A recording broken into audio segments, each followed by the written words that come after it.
그래서 난 여기 오고 싶지 않았다.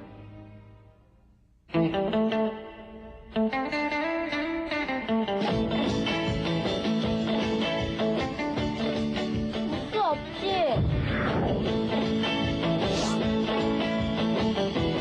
조금만 잘렸잖아.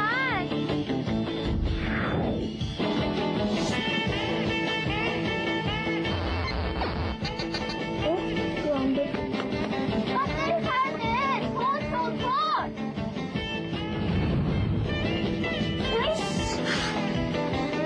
먹고 싶은 거? 피자, 햄버거, 켄터키 치킨. 치킨이라고 했잖아. 프라이드. 누가 물에 배터리를?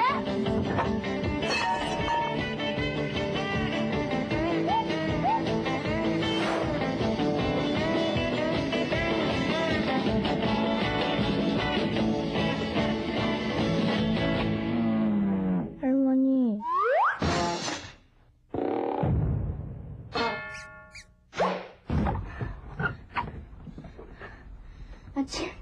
아니 잠시만. 영상은 여러분 보셨을 거예요. 옛날에 그렇죠? 옛날 2002년에 개봉된 집으로 가는 영화 예고편입니다.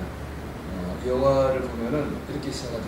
할머니가 있잖아요. 할머니가 말을 못해요.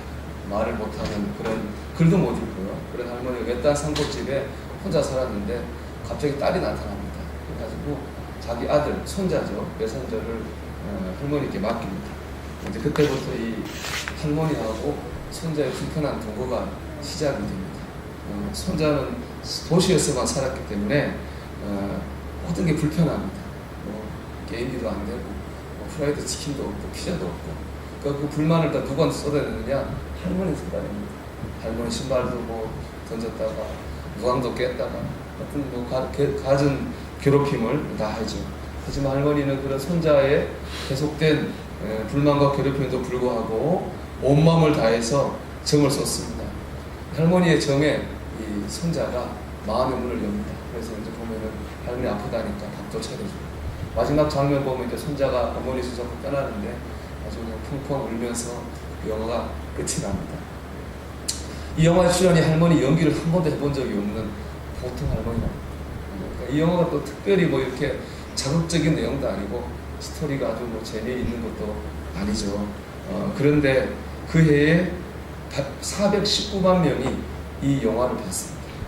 영화 전문가들이 깜짝 놀랐죠. 도무지 뭐 전혀 별로 많이 안 볼 것 같은 이 영화를 어떻게 419만 명이 봤을까? 그런 여러 가지 이유에 대한 분석이 있었습니다. 저는 이렇게 생각합니다. 이 영화 이 제목은 집으로거든요. 이 집으로라고 하는 이 제목처럼 이 현대인들이 집을 그리워하는 마음을 영화가 잘 읽었기 때문에 사람들이 그렇게 많은 사람들이 이 영화를 보지 않았을까 그런 생각을 합니다. 한번 이렇게 생각해요. 집은 있는데 집이 없다고 생각해요. 집이라고 하는 공간은 있는데 우리가 그리워하는 그런 집은 없습니다.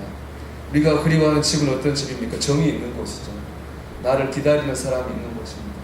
내가 들어오지 않으면 걱정해주는 사람이 있는 곳이고요. 내가 들어가면 세상에서 느낄 수 없는 따뜻함으로 나를 반겨주는 곳, 그곳이 바로 집입니다. 우리는 그 집에서 회복을 경험하고 치유를 경험합니다. 세상에서 불쌍한 사람은 집이 없는 사람이죠. 집이 없는 사람은 외롭고 힘들고 지쳐있을 수밖에 없습니다. 제가 오늘 이 말씀을 드리는 이유는 우리 모두가 그리워하는 그 집이 하나님 안에 있기 때문에 그렇습니다. 하나님 안에서 여러분 집을 발견하시기를 주의 이름으로 축복합니다. 오늘 말씀 보면은 두 개의 비유가 나옵니다. 잃어버린 양을 찾는 목자의 비유, 잃어버린 아들을 기다리는 아버지의 비유. 양 한 마리가 길을 잃었습니다. 100마리 중에 한 마리거든요. 근데 목자는 그 양을 100마리 중에 한 마리라고 이렇게 생각하지 않습니다. 한 마리를 100마리처럼 귀하게 여겼습니다. 온 힘을 다해서 양을 찾아다녔습니다. 찾을 때까지 찾아다녔습니다. 그리고 결국 찾아냈습니다. 양은 목자의 품 안에서 방황을 마쳤습니다. 또 아버지의 품에 비수를 꽂은 아들이 있었습니다. 하지만 아버지는 그 아들을 미워하지 않았습니다. 지워버리지도 않았습니다. 오히려 날마다 아들이 돌아오기를 기다렸습니다. 결국 실패하고 낙심한 아들은 아버지께로 돌아오고 아버지 품 안에서 치유를 경험합니다. 잃어버린 양, 잃어버린 아들, 바로 우리를 상징하는 거죠. 잃어버린 양을 찾아다니는 목자, 잃어버린 아들을 기다리는 아버지, 하나님을 상징하는 것입니다. 하나님께서 우리를 사랑하십니다. 방황한 우리를 찾아다니십니다. 세상에서 지치고 실패한 우리를 하나님께서 기다리십니다. 하나님, 우리는 따뜻한 하나님 사랑 안에서 회복을 경험하고 치유를 경험하는 것이죠. 제가 충주에서 목회할 때 한 집사님 댁으로 신방 갔습니다. 근데 그 집사님 남편은 교회를 안 다니고 있었는데 그 예배에 참석했습니다. 제가 예배를 마치고 우리 찬송가는 273장입니다. 그때 331장이었는데 그 찬송가 불렀습니다.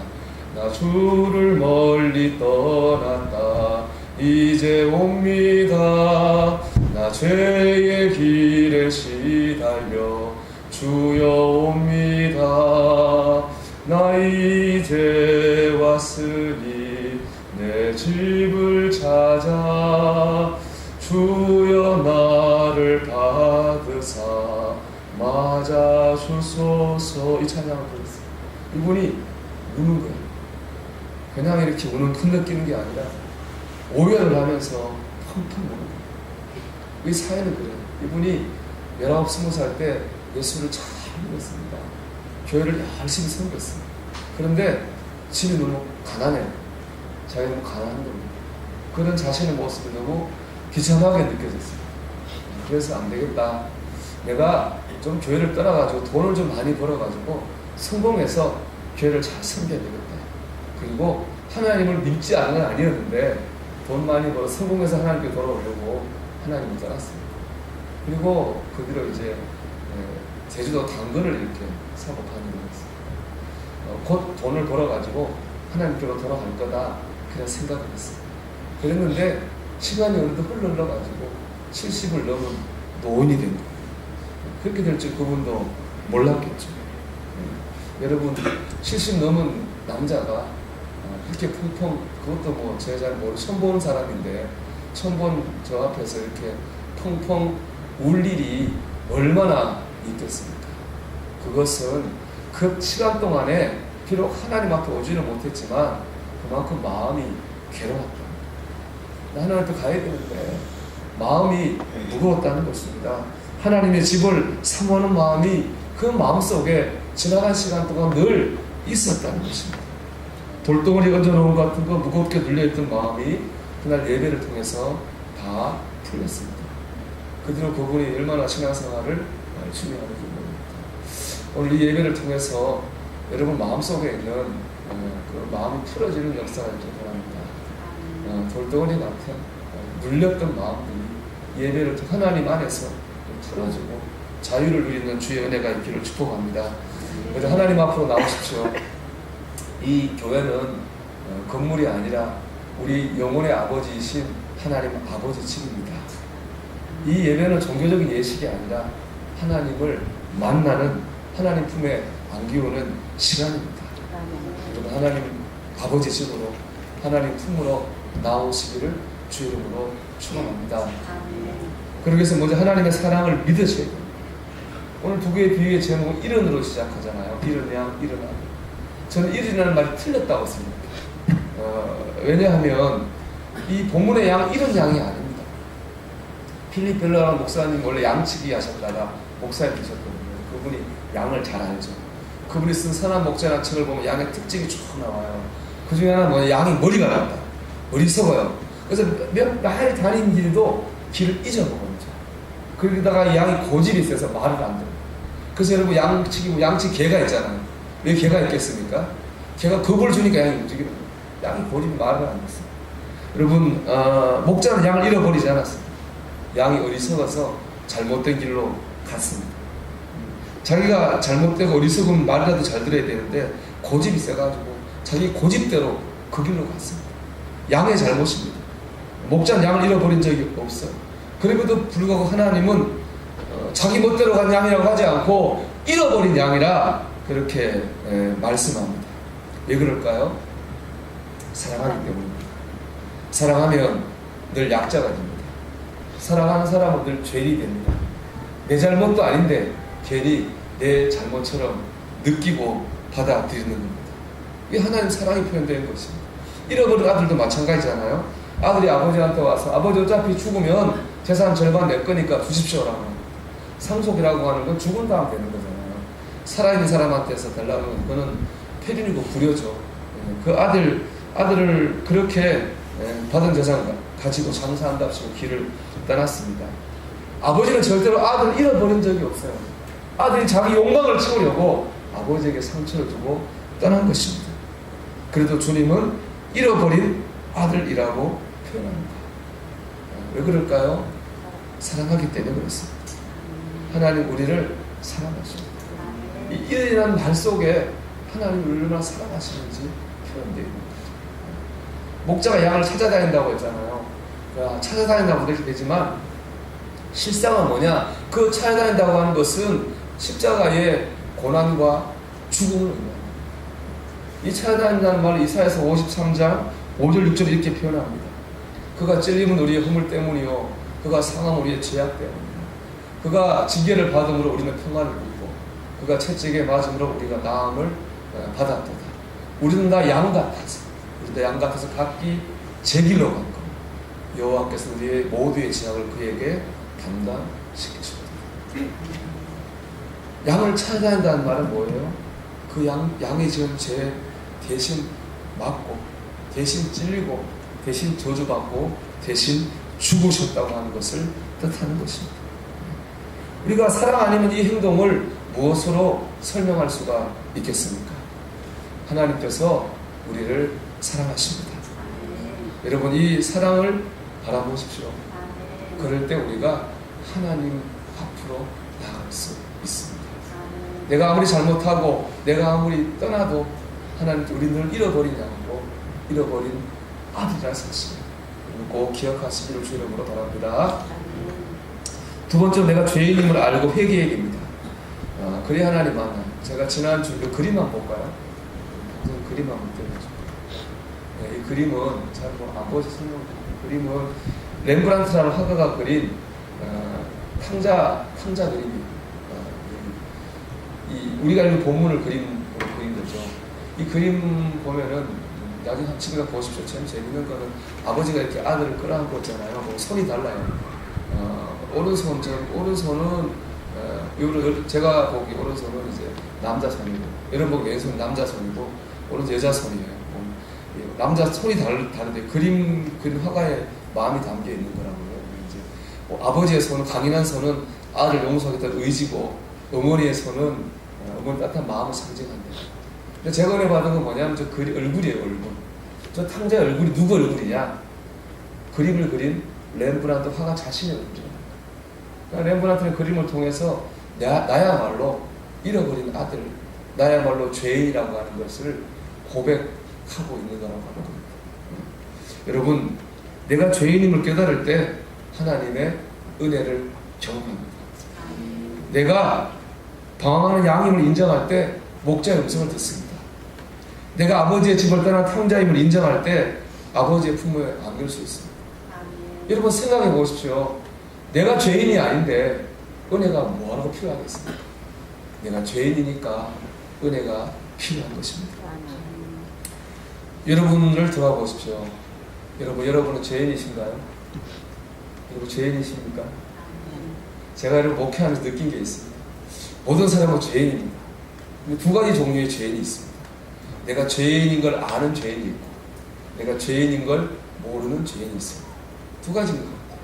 내가 죄인인 걸 아는 사람 보면은 정말 죄인처럼 삽니다. 내가 죄인이니까 늘 하나님을 의지합니다.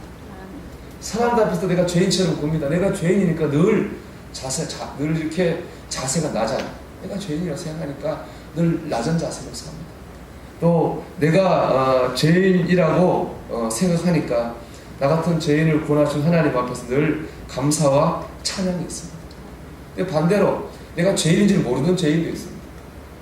내가 죄인인지를 생각 안 하니까 늘 자신을 드러내는 일에 주저함이 없습니다. 내 생각, 내 주장을 드러내죠. 내가 죄인 아니니까. 또 사람들과의 관계도 보면 늘 판단합니다. 평가합니다. 비판합니다. 내가 죄인이 아니니까. 나는 죄인이 아니고 나는 죄인이라고 생각하더라고요. 그리고 그 삶에는 별로 기쁨이 없습니다. 참 그게 신기한 것 같아요. 내가 죄인이라고 생각하는 사람 보면은 훨씬 행복해 보여요.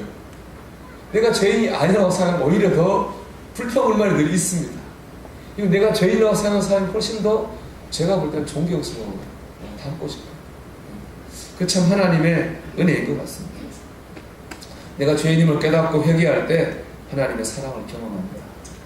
내가 죄인이라고 생각하며 살 때 하나님의 영광을 드러내는 것이죠. 제가 회개 기도하다가 하나님 사랑에 너무 감사해서 펑펑 운 적이 있습니다. 우리가 회개 기도를 하다 보면은 기도 내용이 늘 같을 때가 많이 있잖아요. 우리가 늘 비슷한 죄를 짓기 때문입니다. 사람마다 안 되는 약한 부분이 있습니다.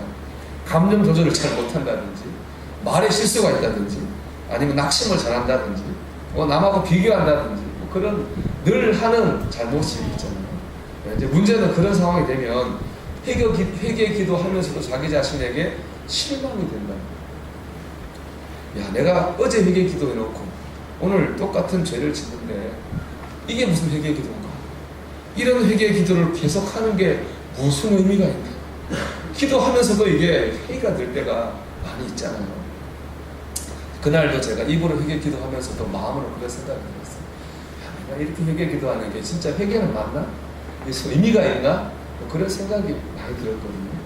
그런데 그런 회개 기도한 그 순간에 주님께서 제 마음을 깨닫게 하신 것이 있습니다. 그런 기도를 많이 했겠죠, 제가. 그러면 수많은 회개 기도의 순간 제 자신이 너무 싫고 한심해 보이는 그런 순간에 하나님 한 번도 저를 향해서 이 못난 놈아 또 하냐? 이렇게 말씀하신 적이 한 번도 없다. 그때마다 저는 제가 싫은데 하나님 그때마다 제게 사랑하는 아들아 이렇게 불러주셨어요. 황 목사야 이렇게 제게 저를 받아주셨다는 것을 그때 깨달았습니다. 그 상황에 너무 감사해서 펑펑 울었습니다. 사랑하는 여러분, 제가 만약에 회개해도 소용없네 하며 기도하지 않았다면 그런 은혜를 경험할 수 없었을 것입니다. 어쨌거나 저쨌거나 회개했으니까 사랑도 체험하지 않았겠습니다. 여러분 탕자를 한번 생각해 보십시오. 무슨 낯짝으로 집으로 돌아갈 생각을 했겠습니까? 아버지 재산 그렇게 해가지고 폐업질해서 재산 반 가져와 장사하다 다 날려먹고 거지 됐는데 무슨 얼굴로 아버지 집으로 갈 생각을 할 수 있었겠습니까? 근데 탕자가 양심 있는 거는 자기도 그걸 알아요. 여러분 19절을 말씀 한번 읽어볼까요? 같이 읽어보겠습니다. 지금부터는 아버지의 아들이라 일컬음을 감당하지 못하겠나이다. 나를 품꾼의 하나로 보소서 하리라. 아멘. 아들도 알아요. 들어갈 낯짝이 없어요. 나 아들이라 불리지 마세요. 종이라 불러주세요. 그런 거 알아요. 그러나 중요한 건 뭡니까? 아들이 아버지께로 갔다. 아버지께로 나아가니까 아버지의 사랑을 경험하게 되지 않았습니까? 여러분 하나님 사랑을 믿으십시오. 아멘. 그리고 하나님을 의지하십시오. 아멘. 하나님, 나 하나님 붙잡아 주시지 않으면 제대로 설 수도 없고 제대로 살 수도 없습니다. 하나님 의지합니다. 아멘. 나를 다시 받아주시고 나를 붙잡아 주세요. 아멘. 여러분 그런 마음으로 설 때에 하나님의 사랑을, 하나님의 은혜를, 하나님의 공급하심을 경험하게 될 줄 믿습니다. 마지막으로 그렇게 회개하고 나면 싸울 준비와 이길 준비가 됩니다. 중요하다고 생각합니다. 여호수아서, 구약성의 여호수아서는 가나안 정복 전쟁에 대한 이야기입니다. 하나님께서 하나님 백성에게 가나안을 네 땅에다 주셨어요. 하나님 주셨다고 저절로 내 것이 되는 게 아닙니다. 싸워서 이겨야지 내 것이다. 하나님 하시는 일은 뭐냐? 우리가 그 싸움을 이길 수 있도록 힘과 능력을 주십니다. 이게 가나안 정복 전쟁입니다. 가나안 정복 전쟁의 첫 번째 전투는 여리고성 함락 전투예요. 가나안 땅이 긴 뱀처럼 생겼는데 여리고 딱 가운데 있습니다. 여리고성은 한 1만 년 정도 된 크고 강한 섬입니다. 쉽게 이길 수 없죠. 이스라엘 백성과 군대가 여리고를 향해 막 돌진하다가 하나님께서 여리고 가까운 길갈이라는 곳에 그들을 딱 세우십니다. 하루라도 빨리 싸우러 가야 되는데 하나님 못 가게 하시고 딱 멈추고 거기서 할례를 받게 하죠. 할례 받으면 못 움직이거든요. 일주일은요. 근데 할례 받게 하죠. 할례는 오늘날 세미와 같은 거예요. 내 죄를, 내가 죄임을 인정하고 죄 사함 받는 거예요. 내 하나님 백성입니다. 몸에 표시하는 거예요. 하나님 의지에 살겠습니다. 결심하는 거예요. 하나님께서 길갈에서 그것을 하게 하셨습니다. 그리고 난 다음에 여리고성으로 나아가게 하셨습니다.